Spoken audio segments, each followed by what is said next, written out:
Hello students, स्वागत है आपका यूपीएससी बीडीएस में, जिसमें हम पढ़ रहे हैं विजन आईएएस का पीटी 365।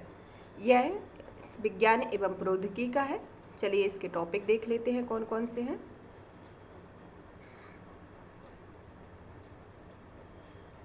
इसमें पहला टॉपिक है जैव प्रौद्योगिकी या बायोटेक्नोलॉजी। दूसरा टॉपिक है सूचना प्रौद्योगिकी और कंप्यूटर, ये इसके मेन टॉपिक है। तीसरा है स्पेस टेक्नोलॉजी के बारे में। चौथा हेल्थ है। पांचवा रक्षा है। छठवां वैकल्पिक ऊर्जा है। सातवां अवार्ड और पुरस्कार है। और आठवां मिसलीनियस है। चलिए अब एक एक टॉपिक को कवर अप करते हैं।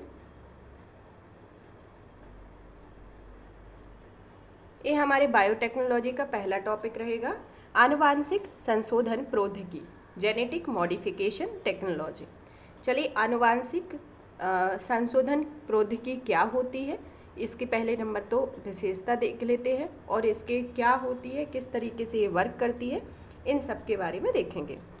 आनुवांशिक संशोधन प्रौद्योगिकी यह विशेषताओं में वांछित परिवर्तन के लिए पादपों, जीवाणुओं और पशुओं सहित अन्य जीवों के डीएनए में प्रत्यक्ष रूप से किए जाने वाले जोड़ तोड़ को संदर्भित करता है। यह इसके मैनिपुलेशन को संदर्भित करता है।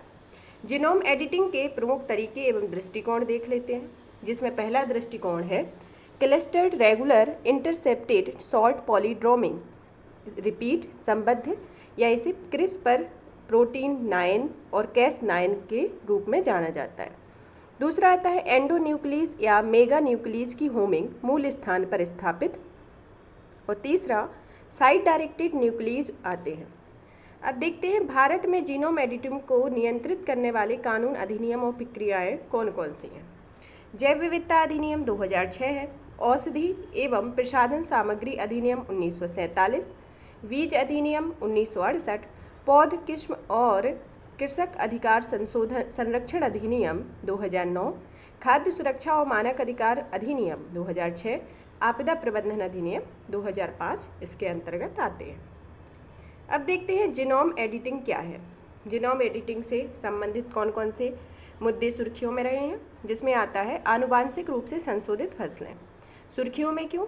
हाल ही में जैव प्रौद्योगिकी विभाग ने जीनोम संपादित पौधों के जैव सुरक्षा मूल्यांकन संबंधी दिशा निर्देश 2022 जारी किए। साथ ही आनुवांशिक रूप से संशोधित फसलों से जुड़े अनुसंधान संबंधी मानदंडों में ढील दी है। अन्य संबंधित तथ्य, इस दिशा निर्देश में पर्यावरण संरक्षण अधिनियम एनवायरमेंट प्रोटेक्शन एक्ट 1986 के कुछ नियमों में साइट डायरेक्टेड न्यूक्लियस 1 और साइट डायरेक्टेड न्यूक्लियस 2 जीनोम संपादित पादपों को छूट दी है। यह छूट खतरनाक सूक्ष्म जीवों या आनुवांशिक रूप से संशोधित जीवों या कोशिकाओं के निर्माण, उपयोग या आयात और निर्यात के भंडारण नियम 1989 के तहत दी गई है। यह छूट पर्यावरण, वन, जलवायु परिवर्तन मंत्रालय द्वारा पहले ही दी गई रियायत पर आधारित है। यह रियायत आनुवांशिक इंजीनियरिंग मूल्यांकन समिति के माध्यम से जीएम फसलों की स्वीकृति के लिए एक लंबी प्रक्रिया से बचने के लिए दी गई थी। अब इसके 2022 के क्या दिशा निर्देश रहे हैं?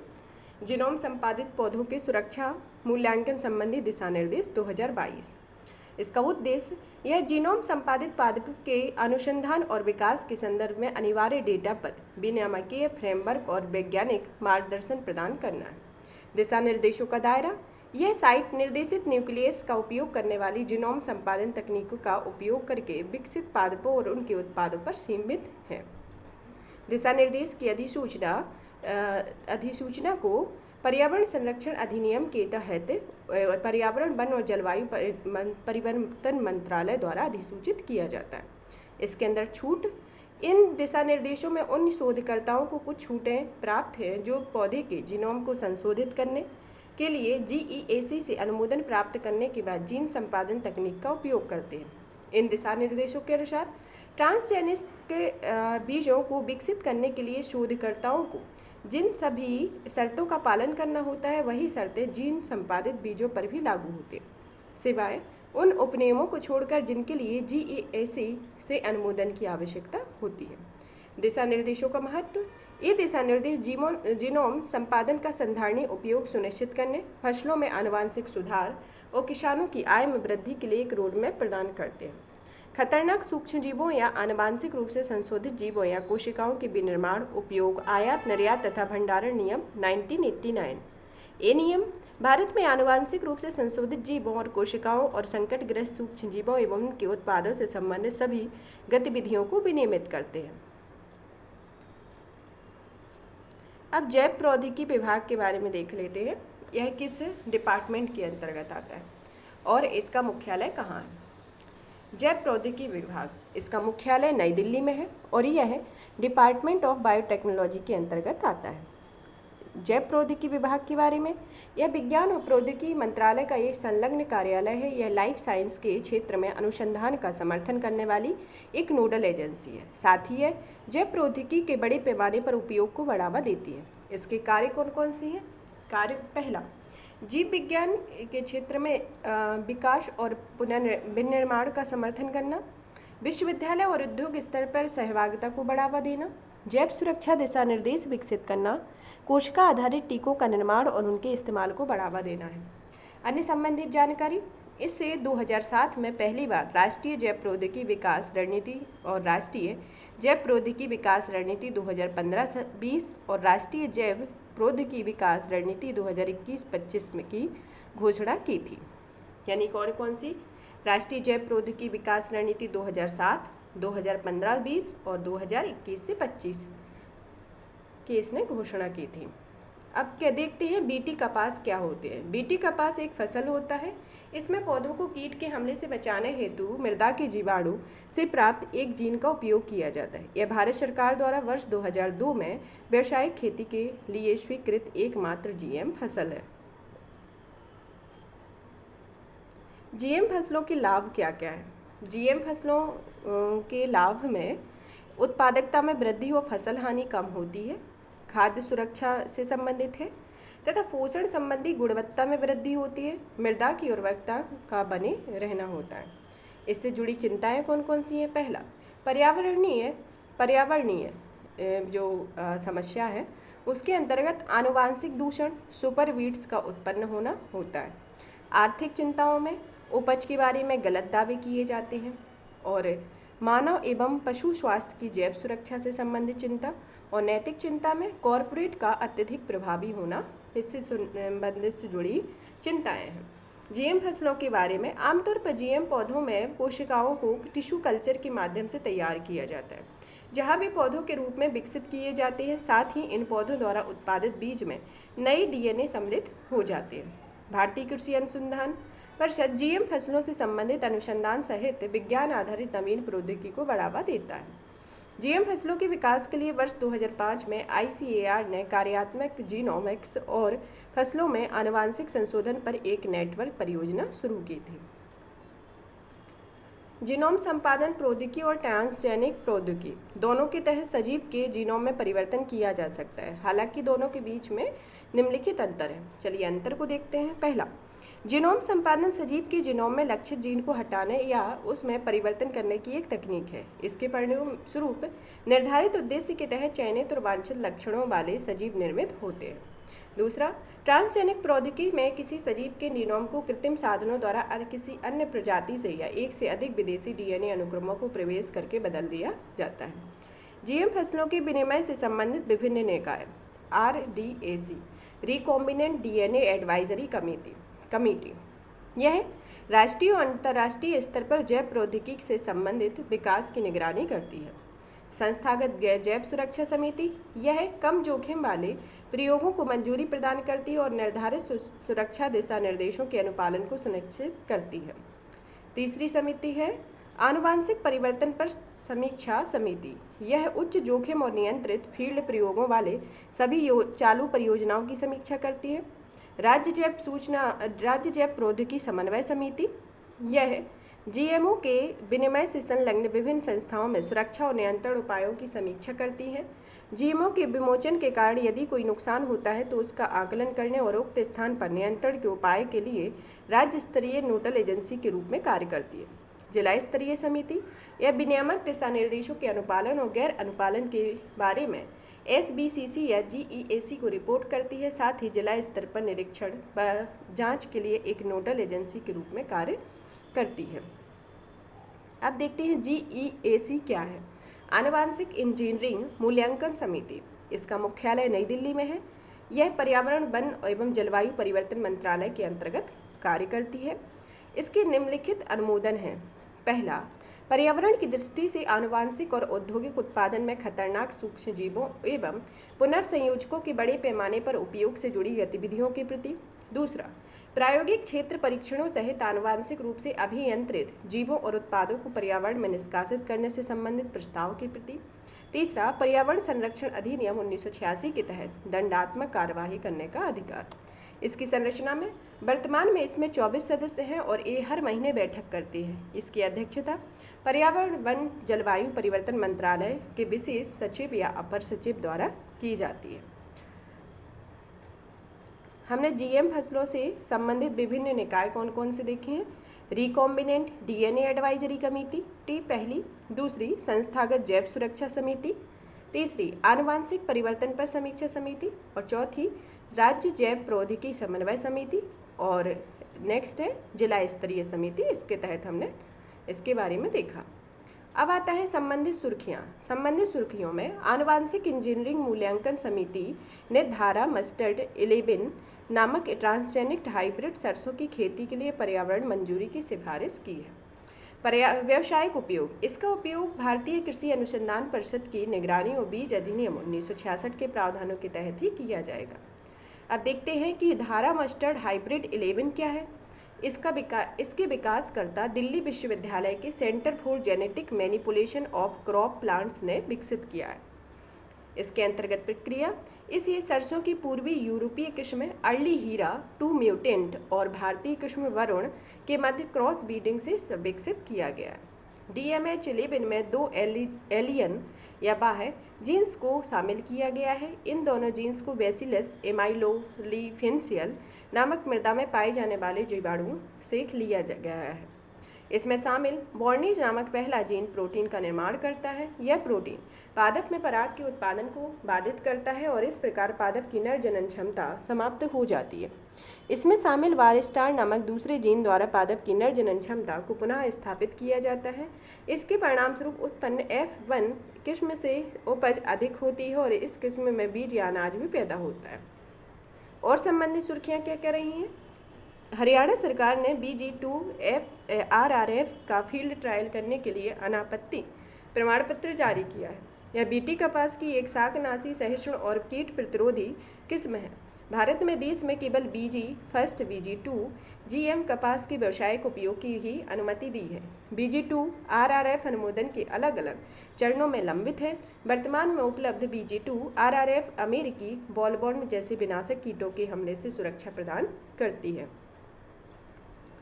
अब आता है साइट डायरेक्टेड न्यूक्लियस तकनीक, इसको पढ़ते हैं। सुर्खियों में क्यों। यह जैव प्रौद्योगिकी विभाग ने साइट डायरेक्ट न्यूक्लियस का उपयोग करने वाली जीनोम संपादन तकनीक का उपयोग करके एक विकसित पादपों और उनके उत्पादों के लिए दिशा निर्देशों को संशोधित किया है। SDN के बारे में। SDN या अनुक्रम विशिष्ट न्यूक्लियस का तात्पर्य अनुवर्ती जीनोम संपादन को प्रभावित करने वाले DNA तंतुओं को द्विखंडित करने की पद्धति होती है। SDN तकनीक DNA काट-छांट स्थल पर विशिष्ट छोटे परिवर्तनों के लिए लक्ष्य DNA काट-छांट और होस्ट के प्राकृतिक मरम्मत तंत्र का लाभ उठाना होता है। SDN की एप्लीकेशन की टेक्निक कौन कौन सी है, चलिए देखते हैं। इसमें पहली टेक्निक है, इसके तहत बाह्य DNA या बाहरी आनुवांशिक सामग्री को शामिल किए बिना पौधे के जीनोम में एक डबल स्टैंडर्ड काट-छांट की जाती है। SDN सेकंड के अंतर्गत डबल स्टैंडर्ड काट-छांट की जाती है और जब कोशिका द्वारा काट-छांट की मरम्मत की जा रही होती है तब सहयोगी के रूप में एक छोटा न्यूक्लियोटाइड टेम्पलेट प्रेषित किया जाता है। यह काट-छांट वाले स्थान के अनुपूरक के रूप में होता है। इस टेम्पलेट को कोशिका द्वारा मरम्मत के लिए उपयोग कर लिया जाता है। SDN थर्ड, यह भी DNA में डबल स्टैंडर्ड काट-छांट को प्रेरित करता है। हालांकि इसमें जीन या आनुवांशिक सामग्री के अन्य उपक्रम से युक्त एक टेम्पलेट शामिल होता है। इसे कोशिका अपनी प्राकृतिक मरम्मत प्रक्रिया के दौरान काट-छांट की मरम्मत के लिए उपयोग करती है। इसके परिणामस्वरूप आनुवांशिक सामग्री का समावेश परिलक्षित होता है। अब इसमें मुख्य प्रौद्योगिकियाँ कौन कौन सी हैं एसडीएन से संबंधित? पहली, जिंक फिगर न्यूक्लियस। दूसरा, transcription activate like effector nucleus. और तीसरा, क्लस्टर रेगुलर इंटरपेस्ट सॉल्ट पैलिड्रेमिक रिपीट होता है। इस प्रक्रिया में संपादन की प्रक्रिया के आधार पर 3 श्रेणियां SDN first, SDN second, SDN third को विभाजित किया गया, जिसको कि हम पहले देख ही चुके हैं। एसडीएन फर्स्ट और एसडीएन सेकेंड दोनों में बाहरी आनुवांशिक सामग्री का प्रवेश नहीं कराया जाता है। इसके परिणाम स्वरूप जो फसल प्राप्त होती है उसका पारंपरिक फसल किस्मों से भेद कर पाना मुश्किल होता है। दूसरी ओर एसडीएन थर्ड प्रक्रिया में बाहरी मूल के जीन का प्रवेश कराया जाता है। SDN first and SDN second उन पौधों की नई किस्मों का उत्पादन नहीं करते हैं जो जीएमओ कानून के दायरे के अधीन है, और एसडीएन थर्ड के मामले में यह नव विकसित पौधों को जीएमओ कानून के तहत तभी शामिल किया जाता है जब 20 बीपी से अधिक बाहरी डीएनए का समावेश किया गया हो। चलिए अब पढ़ते हैं क्रिस्पर-9 के बारे में। सुर्खियों में क्यों? क्रिस्पर-9 हाल ही में क्रिस्पर Cas9 एडिटिंग तकनीक का मार्ग प्रशस्त करने वाले शोध पत्र को प्रकाशित हुए 10 साल पूरे हुए हैं। इस शोध पत्र को सूक्ष्म जीव विज्ञान इमैनुअल चारपेंटर और जीव रसायन विज्ञानी जेनिफर डार्डना द्वारा प्रकाशित किया गया था। इन दोनों वैज्ञानिकों को 2022 में रसायन विज्ञान के क्षेत्र में नोबेल पुरस्कार से सम्मानित किया गया था। Cluster regularly intercepted short palindromic repeats या क्रिस्पर के बारे में, इसके बारे में पढ़ते हैं। क्रिस्पर वस्तुतः बैक्टीरिया या जीवाणु में पाया जाने वाला एक आनुवांशिक कोड या अनुक्रम होता है। इससे रिलेटेड यूपीएससी में क्वेश्चन पूछा जा चुका है। ये अनुक्रम जीवों को संक्रमित करने वाले जीवाणु भोजी या बैक्टीरियोफेज द्वारा निर्मित होते हैं। जीवाणु अपने पर हमला करने वाले प्रत्येक वायरस को याद रखने के लिए क्रिस्पर अनुक्रम का उपयोग करते हैं। वायरस को याद रखने के लिए जीवाणु स्वयं के जीनोम में वायरस के डीएनए को शामिल कर लेते हैं। उपर्युक्त विधि जीवाणु को समान वायरस द्वारा फिर से हमला करने की स्थिति में संरक्षण और प्रतिरक्षा प्रदान करने में सहयोग करती है। क्रिस्पर से संबंधित प्रोटीन 9 या Cas9 या बैक्टीरियल आरएनए द्वारा निर्देशित एंडोन्यूक्लियस है या सक्रिय होने पर विशेष एंजाइम निर्मित करती है। क्रिस्पर के साथ विकसित हुए प्रतीत होते हैं। सबसे पहले तो चलिए क्रिस्पर को ही देखते हैं, क्रिस्पर क्या है। आइए समझते हैं क्रिस्पर जीन एडिटिंग प्रक्रिया कैसे कार्य करती है। इसमें कोई एक लड़की है सुमन। सुमन स्किल सेल रोग से पीड़ित है। यह एकल डीएनए लेटर म्यूटेशन से होने वाला एक रोग होता है। यह स्किल सेल म्यूटेशन के साथ डीएनए डबल हेलिक्स को दिखाया गया है। फिर जब ये सेकेंड टाइम में वैज्ञानिकों द्वारा प्रयोगशाला में गाइड आरएनए के स्ट्रैंड को विकसित किया जाता है, यह म्यूटेंट डीएनए अनुक्रम में मेल खाता है। इसके बाद ये प्रक्रिया होती है। इसके बाद थर्ड में यह आणविक कैंची के रूप में प्रचलित Cas9 को आरएनए मिश्रण में प्रविष्ट कराया जाता है। फिर सुमन को आरएनए प्लस Cas9 मिश्रण वाला एक इंजेक्शन लगाया जाता है और यह गाइड आरएनए स्किल सेल रोग को उत्पन्न करने वाले म्यूटेंट डीएनए की पहचान करता है। फिर यह Cas9 प्रभावित अनुक्रम को काट कर अलग कर देता है और काटे गए सीक्वेंस पर वैज्ञानिकों द्वारा एक स्वस्थ डीएनए अनुक्रम को जोड़ा गया है और फिर नया स्वस्थ डीएनए स्टैंडर्ड बनता है, जो उपयुक्त प्रक्रिया के सुचारू रूप से संपन्न हो जाने पर सुमन को स्किल सेल रोग का सामना नहीं करना पड़ता है। मतलब इसको वहाँ पे कट कर दिया जाता है, ब्रेक कर दिया जाता है, जो इस प्रक्रिया को दिखाया गया। क्रिस्पर तकनीक कैसे कार्य करती है? क्रिस्पर Cas9 प्रक्रिया में निम्नलिखित 3 प्रमुख तत्व शामिल होते हैं: गाइड आरएनए, क्रिस्पर संबद्ध प्रोटीन 9 और डीएनए। गाइड आरएनए यह आरएनए का एक खंड या हिस्सा होता है जो लक्षित जीन को चिन्हित करने में मदद करता है। इसे प्रयोगशाला में तैयार किया जाता है। क्रिस्पर संबद्ध प्रोटीन 9 या Cas9 यह एक कैंची के रूप में कार्य करता है जो डीएनए के अवांछित हिस्से को काट कर हटाने में मदद करता है। तथा डीएनए के बारे में, डीएनए के वांछित हिस्से को काटे गए स्थान को जोड़ दिया जाता है। जैसे संबंधित 3 प्रमुख तत्व हैं। क्रिस्पर के लाभ क्या है? यह दुर्लभ आनुवांशिक रोगों का तीव्र और अधिक कुशल निदान है और यह फार्मास्यूटिकल और जैव प्रौद्योगिकी में नई विकास है और यह खाद्य सुरक्षा के लिए इसका लाभ है। और इससे संबंधित चुनौतियाँ, नैतिक चुनौतियाँ, डिजाइनर शिशुओं से जुड़ी चिंताएं, पारिस्थितिकी प्रभाव, संपूर्ण आबादी में नकारात्मक लक्षणों वाले जीन का प्रसार होता है।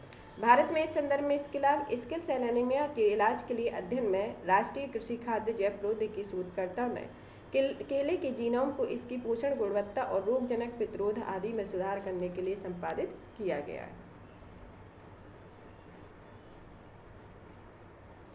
अब संबंधित शब्दावली जैसे डीएनए क्या होता है, आरएनए क्या होता है, जीन, जीनोम, आणविक कैंची, इन सब के बारे में देखते हैं। जैसा कि हमने अभी जब उस डायग्राम को देखा तो उसमें कुछ कुछ शब्द जो प्रयोग हुए उनकी डेफिनेशन देखते हैं।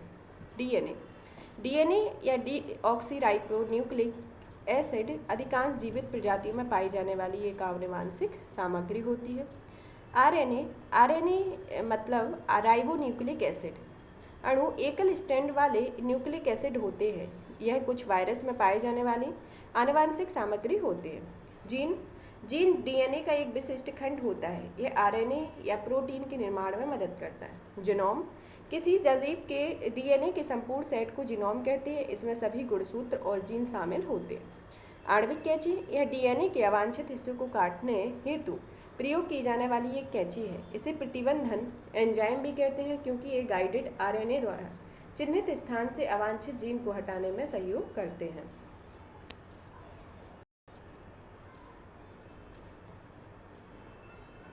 चलिए अब पढ़ते हैं chimeric antigen receptor T cell therapy. सुर्खियों में क्यों? पहली बार जब CAR-T उपचार पद्धति का भारत में रोगियों पर परीक्षण किया गया तो यह पद्धति IIT बॉम्बे और टाटा मेमोरियल सेंटर ने स्वदेशी रूप से विकसित की है। इससे संबंधित तथ्य, इन अनुसंधान को राष्ट्रीय बायोफार्मा मिशन के तहत वित्त पोषित किया गया है। राष्ट्रीय बायोफार्मा मिशन जैव प्रौद्योगिकी अनुसंधान सहायता परिषद की पहल होती है। यह जैव प्रौद्योगिकी उद्योग अनुसंधान सहायता परिषद सार्वजनिक क्षेत्र का उपक्रम होता है। इसे जैव प्रौद्योगिकी विभाग द्वारा उभरते बायोटेक उद्यम को मजबूत करने के लिए एक इंटरफेस एजेंसी के रूप में स्थापित किया जाता है। अब आता है CAR-T सेल थेरेपी क्या है। इसमें व्यक्ति का हाथ दिखाया गया है। इससे की प्रक्रिया देखते हैं। CAR-T कोशिका कैंसर कोशिकाओं से संबद्ध होकर उसे नष्ट कर देती है। टी कोशिका की प्राप्ति के लिए रोगी के शरीर से रक्त लिया जाता है। व्यक्ति के जो रोगी व्यक्ति है उसके शरीर से रक्त लिया जाएगा और ये वह टी सेल रहेगी। फिर उसके बाद प्रयोगशाला में CAR-T कोशिका का निर्माण किया जाता है। वह टी कोशिका का निर्माण किया जाता है और CAR के लिए जीन प्रवेश कराया जाता है। इसमें जीन का प्रवेश किया जाता है उसी कोशिका में। फिर कोशिका CAR-T कोशिकाओं का लाखों की संख्या में निर्माण होता है। फिर CAR-T कोशिकाओं का रोगी के शरीर में प्रवेश कराया जाता है और यह कैंसर कोशिका एंटीजन CAR-T कोशिका के रूप से संबद्ध होती है। इस प्रक्रिया को देख सकते हैं। CAR-T उपचार के बारे में। CAR-T उपचार टी कोशिका नामक प्रतिरक्षी कोशिकाओं को कैंसर से लड़ने के लिए प्रयोगशाला में संपादित करने का एक तरीका होता है। यह संपादित टी कोशिका कैंसर कोशिकाओं को खोजकर उन्हें नष्ट कर देती है।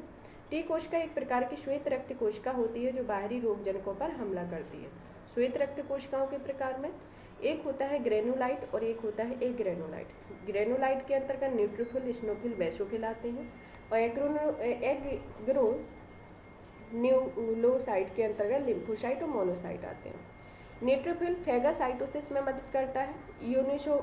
इयोनिसोफिल परजीवी संक्रमण का सामना करता है और बेसोफिल इन्फेंट्री और एलर्जिक प्रक्रिया उत्पन्न करता है। और एग्रेनुलोसाइट में लिम्फोसाइट और मोनोसाइट आता है जो लिम्फोसाइट विशिष्ट रोग प्रतिरोधक प्रक्रिया विकसित करता है और मोनोसाइट बैक्टीरिया वायरस का सामना करता है। और जो लिम्फोसाइट है उसमें 3 तरीके की लिम्फोसाइट कोशिकाएं होती हैं। B lymphocyte, T lymphocyte, natural killer lymphocyte होता है। टी कोशिकाओं को रोगी के रक्त से लिया जाता है। फिर उन्हें मानव निर्मित रिसेप्टर में बनाने के लिए प्रयोगशाला में एक जीन जोड़कर बदल दिया जाता है। CAR प्रयोगशाला में निर्मित विशेष रिसेप्टर होता है। इसे कैंसर कोशिकाओं पर निर्धारित प्रोटीन को बांधने के लिए डिजाइन किया गया है। इसके बाद CAR को टी कोशिकाओं के साथ जोड़ा जाता है और इसमें टी कोशिकाओं को विशिष्ट कैंसर सेल एंटीजन की बेहतर पहचान करने में मदद करती हैं। इन परिवर्तित टी कोशिकाओं को CAR-T कोशिकाएं कहते हैं। इसके बाद CAR-T कोशिकाओं को रोगी के शरीर में प्रवेश करा दिया जाता है। CAR-T कोशिकाओं के क्या क्या लाभ हैं? पहला, मौजूदा उपचार प्रणालियों में रोगियों के जीवन को कुछ वर्षों या महीनों तक बढ़ा देते हैं तथा CAR-T टेक्निक कैंसर के कुछ प्रकारों का इलाज करने में सक्षम होती है। दूसरा, कीमोथेरेपी के विपरीत CAR-T किसी एक रोगी के शरीर में केवल एक बार प्रवेश कराया जाता है। तीसरा, कैंसर के उपचार में कम समय लगता है और रोगी अधिक से तेजी से ठीक होता है। संबंधित अवधारणाएं T और B कोशिकाओं के संबंध में। प्रतिरक्षा प्रणाली कोशिकाएं ये जन्मजात रूपार्जित होती हैं। जन्मजात प्रतिरक्षा कोशिकाएं ये शरीर की पहली रक्षा पंक्ति होती हैं जो संक्रमण से लड़ने के लिए तुरंत प्रतिक्रिया करती हैं। और उपार्जित प्रतिरक्षा प्रणाली यह अनुकूलनशील प्रतिरक्षा प्रणाली भी होती हैं जो कोई सजीव या संक्रमण जब रक्षा प्रणाली की पहली पंक्ति से बच निकलता है तब यह T और B कोशिकाओं का उपयोग करता है।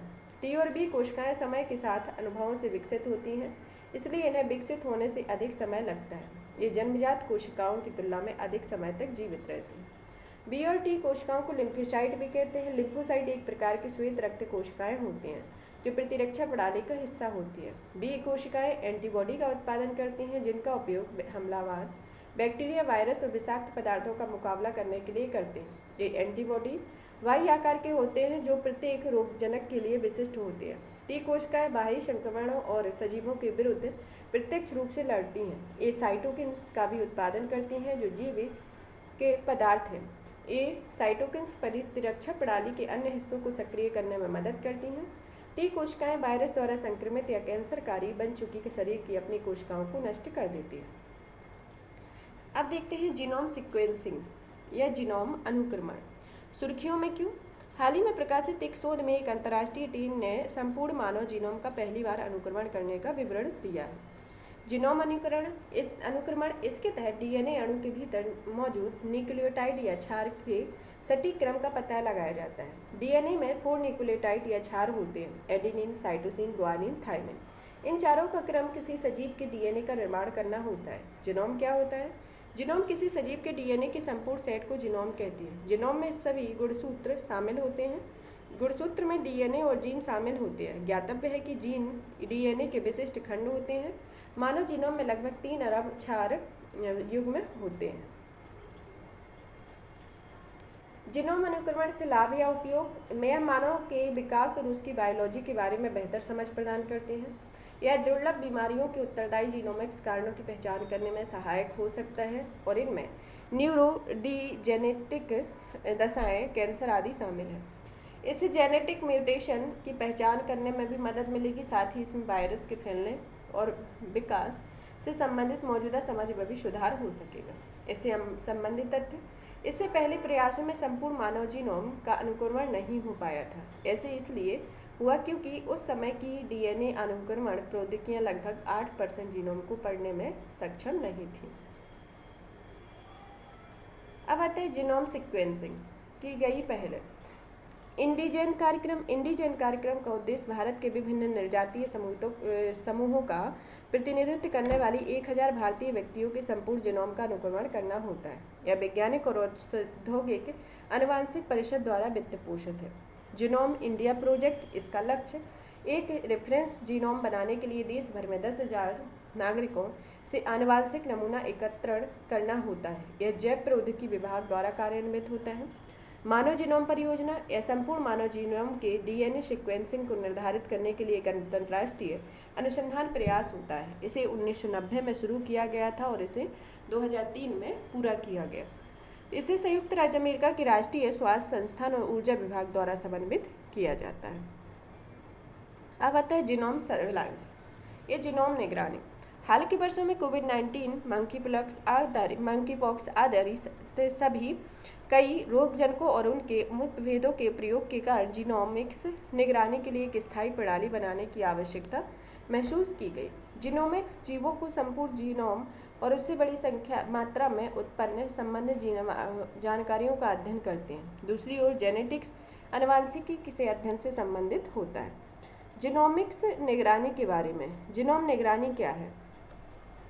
ये इसके तहत रोगाणुओं की सतत निगरानी होती है और उनकी समानताओं एवं विभिन्नताओं का विश्लेषण किया जाता है और यह निम्नलिखित से मदद लेती हैं। पहला, रोगों की निगरानी से, रोगजनकों पर नियंत्रण से, जनता के लिए हस्तक्षेप और सिफारिश तैयार करने में, वैक्सीन जैसे बेरोगी उपायों के विकास में और बीमारी पर रोकथाम लगाने में। जीनोमिक्स के उपयोग।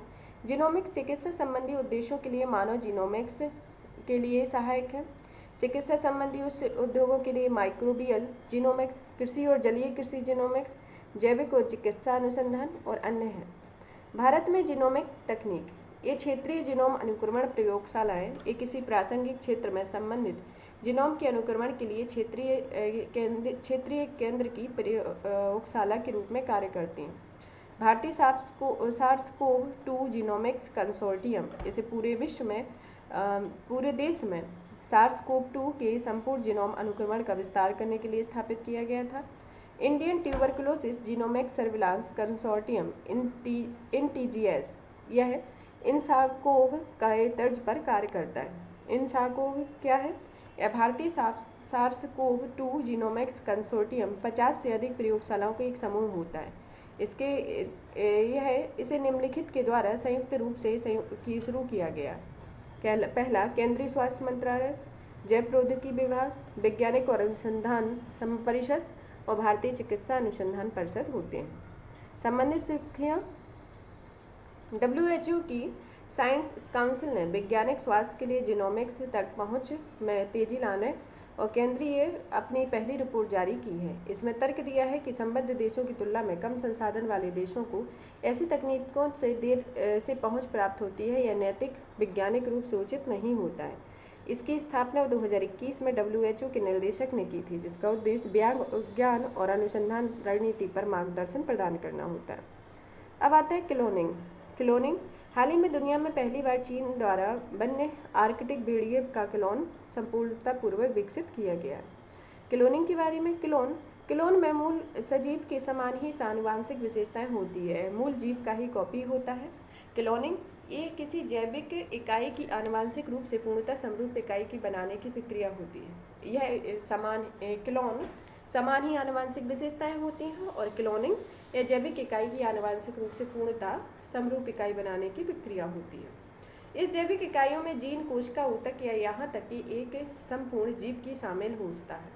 इसमें असमानता, समान आनुवांशिक सामग्री होने के बावजूद क्लोन हमेशा मूल जीव जैसे नहीं दिखते। ऐसा इसलिए होता है क्योंकि किसी जीव की शारीरिक विशेषता के निर्धारण पर्यावरण की भूमिका होती है। स्तनधारियों सहित मनुष्यों के में एक जैसे दिखने वाले समरूप प्राकृतिक क्लोन के ही उदाहरण हैं। जब एक निषेचित अंडा 2 या 2 से अधिक भ्रूण में विभाजित हो जाता है, तब इसके फलस्वरूप जुड़वा पैदा हो जाते हैं। ऐसे भ्रूणों की आनुवांशिक सामग्री लगभग समान होती है। ये इसमें पशुओं की क्लोनिंग दिखाई गई है, ये किस तरीके से होती है।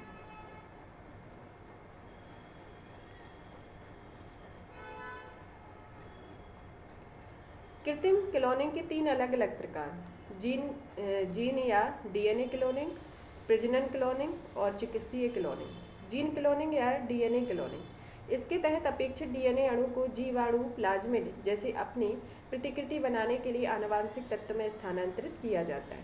प्रजनन क्लोनिंग, इसके में सोमेटिक कोशिका से लिए गए न्यूक्लियस को न्यूक्लियस रहित अंडक में स्थानांतरित किया जाता है। इसके पश्चात एक कृत्रिम परिवेश के जरिए इस अंडक में विभाजित होने के लिए प्रेरित किया जाता है। इसके बाद न्यूक्लियस दाता के समान जीनोम वाला एक भ्रूण बनता है और इस प्रक्रिया को सोमेटिक सेल न्यूक्लियर ट्रांसफर तकनीक कहा जाता है। डॉली नामक भेड़ को बनाने के लिए इस प्रक्रिया का प्रयोग किया गया था और यह क्लोन किया जाने वाला पहला स्तनपायी था। चिकित्सीय क्लोनिंग, यह भ्रूण के सृजन तक प्रजनन क्लोनिंग के समान ही होती है। इसके आगे सृजित भ्रूण की वृद्धि प्रयोगशाला में होती है। अब आता है भारतीय जैविक डेटा केंद्र, इंडियन बायोलॉजी डाटा सेंटर। पहले इसके उद्देश्य देखते हैं। जैविक डेटा को आर्काइविंग करने के लिए सूचना प्रौद्योगिकी आधारित प्लेटफॉर्म प्रदान करना, FAR या फाइंडेबिलिटी, एक्सेसिबिलिटी, इंटरऑपरेबिलिटी एंड रीयूसेबिलिटी सिद्धांत के अनुसार डेटा को स्टोर करने और शेयर करने वाले मानक संचालन प्रक्रियाओं का विकास करना, बिग डेटा एनालिसिस और डेटा शेयरिंग के लाभों पर प्रशिक्षण कार्यक्रम आयोजित करना और डेटा शेयर करने के लिए वेब आधारित उपकरण विकसित करना और गुणवत्ता नियंत्रण, डेटा क्यूलेशन, डेटा बैकअप जैसे कार्य करना होता है। सुर्खियों में क्यों?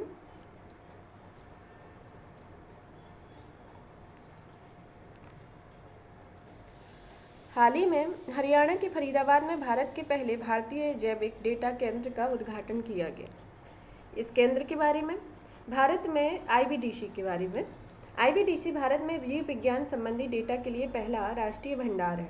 पिछले वर्ष बायोटेक प्राइड के दिशा निर्देश जारी किए गए थे। इसके तहत आईवीडीसी को भारत में सार्वजनिक रूप से वित्त पोषित अनुसंधान से प्राप्त जीवन विज्ञान संबंधी सभी प्रकार के डेटा के संग्रह का कार्य सौंपा गया। इसे राष्ट्रीय सूचना विज्ञान केंद्र के सहयोग से फरीदाबाद स्थित क्षेत्रीय जैव प्रौद्योगिकी केंद्र में स्थापित किया जा रहा है। इसका भंडारण डिजिटलीकृत डेटा को 4 पेटाबाइट क्षमता वाले सुपर कंप्यूटर ब्रह्म को संग्रहित किया जाएगा। इसमें इसके जैव प्रौद्योगिकी विभाग द्वारा यह समर्थन प्राप्त है। डेटा साझाकरण, यह केंद्र फेयर सिद्धांतों के अनुसार डेटा साझा करने की भावना के लिए प्रतिबद्ध है। यह फेयर का अर्थ है खोज जाने योग्य, सुलभ, इंटर ऑपरेबल और पुनः प्रयोज्य होता है। फेयर डेटा सिद्धांत यह मार्गदर्शक सिद्धांतों का एक सेट होता है। इसे 2016 में विकसित किया गया था। इसे डिजिटल परिसंपत्तियों के पुनः उपयोग में सहायता करने के लिए वैज्ञानिकों और संघ द्वारा प्रस्तावित किया गया था। इस डेटाबेस में इंडियन सार्स-कोव-2 जीनोमिक्स कंसोर्टियम द्वारा अनुक्रमिक जीनोम में से अधिकांश शामिल है। आईवीडीसी वर्तमान में 2 खंड विकसित किए गए हैं। इनमें शामिल है इंडियन न्यूक्लियोटाइड डेटा इकाई, यह भारत में सार्वजनिक रूप से वित्त पोषित आनुवांशिक परियोजनाओं से प्राप्त न्यूक्लियोटाइड अनुक्रम डेटा को संग्रहित करता है। साथ ही यह डेटा की अंतर्राष्ट्रीय स्तर पर स्वीकृत परिसंग्रहण संख्या भी प्रदान करता है। इस डेटा में मनुष्यों, पादपों, प्राणियों और सूक्ष्म जीवों की डिजिटल आनुवांशिक डेटा होगा। इंडियन न्यूक्लियोटाइड डेटा इकाई कंट्रोल एक्सेस इसका एक दूसरा खंड है। आईवीडीसी में डेटा को निम्नलिखित 2 प्रकार से एक्सेस किया जाता है। Open access, time release access और रिस्ट्रिक्टेड एक्सेस होता है। आईवीडीसी का महत्व, केंद्रीय डेटा रिपोजिटरी प्रदान करते हुए आधुनिक शोध में सहायता करने में, डेटा को सुरक्षित करने के लिए, सभी के लिए डेटा उपलब्धता सुनिश्चित करने के लिए, जूनेटिक रोगों के अध्ययन में, नए उपचारों तथा कीटों की खोज करने के लिए, बहु औषधि और अत्यधिक दवा प्रतिरोधी टीबी के प्रसार के लिए। Biotech pride, biotech promotion of research and innovation through guideline 2021, इन्हें जैव प्रौद्योगिकी विकास द्वारा जारी किया गया है। ये देश भर में अलग अलग अनुसंधान समूहों में अनुसंधान और नवाचार को बढ़ावा देने के लिए सूचना के आदान प्रदान को बढ़ावा देते हैं और ये दिशा निर्देश देश के भीतर किए गए अनुसंधान के माध्यम से प्राप्त सभी जैविक डेटा पर लागू होंगे। संबंधित सुर्खियाँ, महाराष्ट्र मंत्रिमंडल ने जीन बैंक प्रोजेक्ट स्वीकृति प्रदान कर दी है। यह एक प्रकार का जैव भंडार होता है जिसका उद्देश्य पादपों तथा जानवरों को संरक्षित करना होता है। राष्ट्रीय स्तर पर ऐसी कई ऐसी इकाइयाँ स्थापित की गई हैं, जैसे राष्ट्रीय पादप आनुवांशिक संसाधन ब्यूरो, पूसा में राष्ट्रीय जीन बैंक की स्थापना, यह विश्व का दूसरा सबसे बड़ा नवीनीकृत जीन बैंक है। राष्ट्रीय पशु आनुवांशिक संसाधन ब्यूरो, करनाल में राष्ट्रीय पशु जीन बैंक की स्थापना, चांगला या लद्दाख में इंडियन सीड वॉल्ट यहाँ स्थापित है।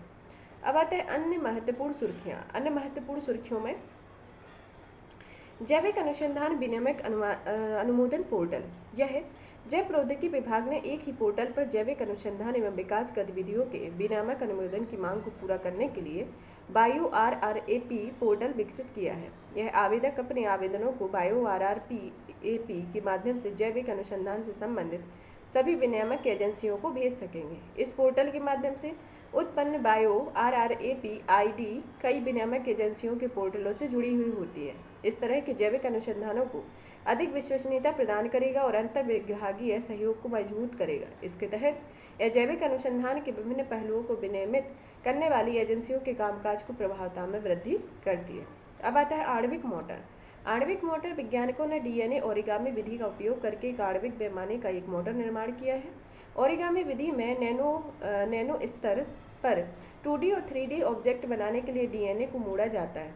यह आणविक मोटर्स प्रोटीन का एक वर्ग है। यह रासायनिक ऊर्जा को यांत्रिक कार्य में परिवर्तित करने के लिए अंतरकोश की गति को संचालित करता है। यह हमारे शरीर में आणविक मोटर की भूमिका के कुछ उदाहरण पेशीय संकुचन, समसूत्रण या कोशिका विभाजन आदि होते हैं। यहाँ पर हमारा जैव प्रौद्योगिकी का टॉपिक कंप्लीट होता है। अब हम नेक्स्ट पार्ट में इसका नेक्स्ट टॉपिक कंप्लीट करेंगे। और भी इसी तरीके की वीडियो को देखने के लिए चैनल को लाइक करें, सब्सक्राइब करें, शेयर करें। धन्यवाद।